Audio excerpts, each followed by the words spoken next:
Hey YouTube, this is Led1995 Zeppelin here, and in this video I will be showing you and telling you about my top 5 Beatles albums.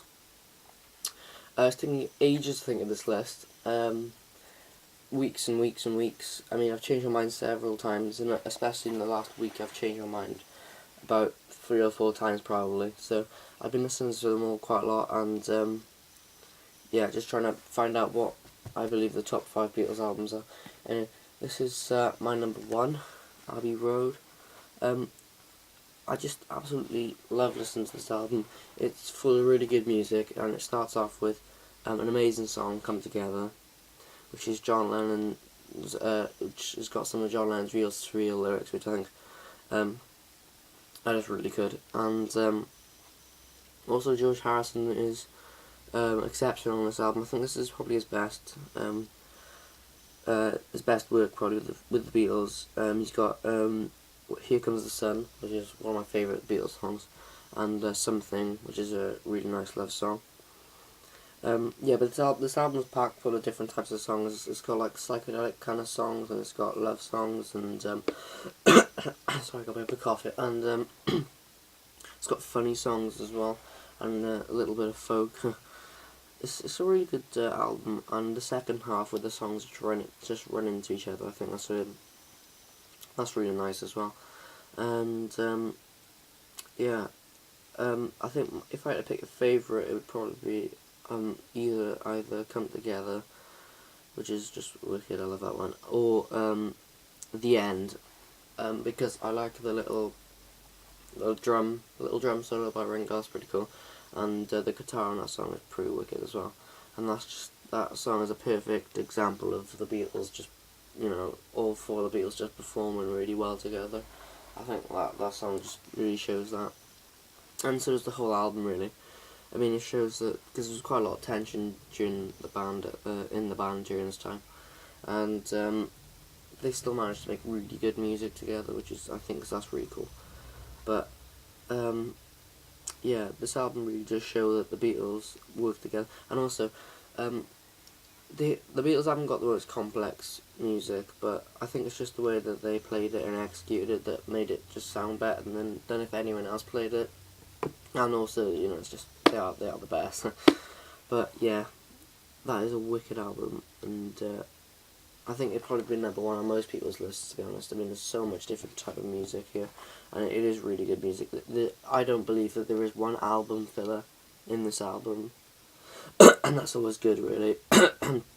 Yeah, well, number 2 is Revolver. That was actually originally number 3. It's been moved up, but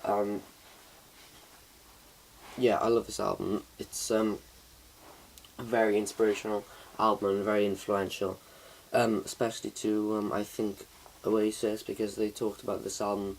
I've seen a documentary about Oasis about talking about Definitely Maybe, and this album was a huge influence to sorry, this album was a huge influence to Oasis during that period, and yeah, well, I love Taxman. I love the little. I think Paul McCartney actually does that guitar solo on, like, not guitar solo, just, you know, like a little guitar riff on the Taxman, and I just love that. And also Paul McCartney with his classical music phase, Eleanor Rigby. I think that's a brilliant song.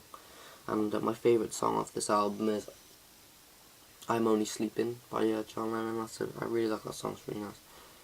And then there's George Harrison with the sitar on Love Me Do. Love You Too, even. I mean, the first 4 songs show different styles, really. I mean, Taxman's is a bit of a pop rock song. Eleanor Rigby's classical. I'm Only Sleeping is slightly psychedelic, I suppose. And Love You Too is Indian music, so I think that's really cool. And then there's other ones like Yellow Submarine and Good Day Sunshine. I love those ones. And Dr. Robert. I Want to Tell You, Got to Get You Into My Life. That's quite a good one with Paul McCartney. And also the brilliant Tomorrow Never Knows, psychedelic yet again. I mean, this is a really big album for the psychedelic era, really. Yeah, I mean, if you haven't picked up this album already, you've got to. I mean, this was the first Beatles album I ever bought, really. Not really, ever bought. And it is just absolutely amazing. There's a lot of different sounds, and you'll experience listening to this album. And I don't know, I just really love listening to this album. It's only 30 minutes long, so you don't have to wait like ages to listen to the whole album. It's quite a quick album. You go through it quite quickly, and I don't know, it is it's definitely my second favourite Beatles album. I just absolutely adore it. Anyway, thanks for that. Next we have the White Album. Didn't stand out. No. I really do like this album. It's stand out. Yeah. It's full of a lot of different songs. And in this album, you hear each of the Beatles playing totally different sounding and music and different styles of music as well. I like John Lennon has a lot of sad songs in this one, and Paul McCartney's got quite a lot of happy songs. Like Paul McCartney's got like Back in the USSR, Obla Obla Da, and John Lennon's got Dear Prudence and Julia and that kind of stuff. Yeah, I think there's a lot of like rock and roll kind of songs like Back in the USSR and Savoy Truffle. There's totally weird songs which like Revolution 9, which is I do actually like that song, but I don't listen to it that often. I mean, if it comes on, I don't generally skip it. I generally listen to it, but I tend not to listen to it that often. I really like Blackbird. I think that's a really nice song by Paul McCartney there. And Happiness is a Warm Gun, really nice. Glass Onion, pretty cool song looking back in the past of other Beatles songs. I think it mentions Strawberry Fields Forever. I think it mentions that in it, and I think another one I can't actually remember, to be honest. I like Dear Prudence. That's one of my favourites off the album. I couldn't really pick a favourite, to be honest. But Helter Skelter, that's the Beatles going for, or Paul McCartney going for heavy music. Apparently got that from reading an article for a Who album about the song I Can See for Miles. I really love that song by Who. But Paul McCartney wanted to make a song which was heavier than I Can See for Miles. I think they're probably about par, to be honest, but I really do love both of them. Yeah, and then I think Ringo finishes the album with Good Night. I like that song, it's really quite a nice song. But I think even if this album only had the first side, because this album's put into 2 discs on this, I think it finishes with Julia, the first disc, and then the second disc starts with Birthday. But if there was only the first disc on this album, I would still place it at number 3, because I just absolutely adore listening to the first disc of this album, much more than I listen to the second disc. But the second disc just, secured its place at number 3. But yeah, there's lots of different styles of music, because as I said before, there was a lot of tension in the band, and also I think like John Lennon didn't really want to be in the Beatles, so he was making like different sounding music to what the Beatles normally sounded like. But anyway, thanks for that. That's number 3. I don't know why I keep on saying thank you.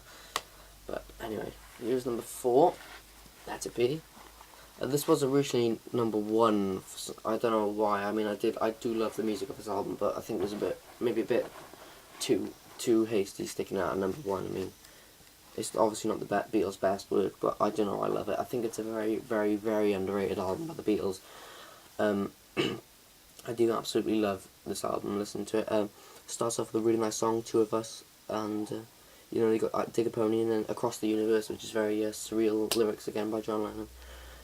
My favourite song off this album is probably I've Got a Feeling. I absolutely love the guitar intro to that, and Paul McCartney singing is just brilliant on that. Yeah, I love this album.